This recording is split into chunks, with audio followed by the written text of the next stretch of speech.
La France est sur la bonne voie en matière d'énergie renouvelable, même si dans certaines branches il y a quelques retards et ailleurs on est en avance. Il ne faut surtout pas lâcher les efforts, il faut continuer parce que c'est vraiment l'avenir qui se joue là. Il faut de l'énergie propre, il faut des économies d'énergie.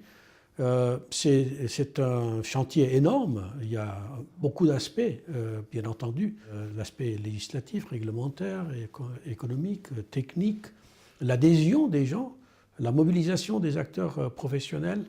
Ça ne se fait pas du jour au lendemain, c'est une transition lourde. Pendant des siècles, nous avons travaillé avec des énergies fossiles. Ce qui rend optimiste dans cet effort pour aller vers les énergies renouvelables, c'est surtout l'adhésion du public. Les gens sont maintenant, je crois, profondément convaincus qu'il faut aller vers les énergies propres, que cela demande des efforts, mais ça vaut la peine, ça vaut le coup, même si parfois il faut payer un petit peu plus cher. Et je crois que c'est le facteur le plus important, parce que si l'opinion publique ne suit pas, c'est impossible de faire avancer des chantiers aussi complexes et aussi énormes.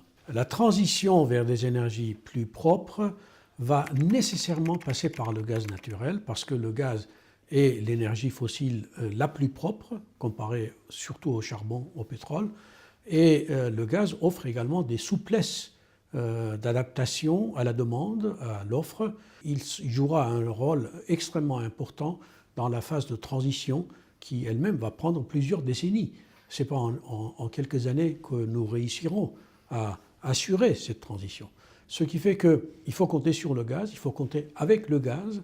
Le gaz dispose de réserves énormes et il ne faut pas oublier que pendant longtemps, on a cherché plutôt du pétrole que du gaz, ce qui fait que le potentiel en découverte du gaz est beaucoup plus important que le potentiel en découverte du pétrole.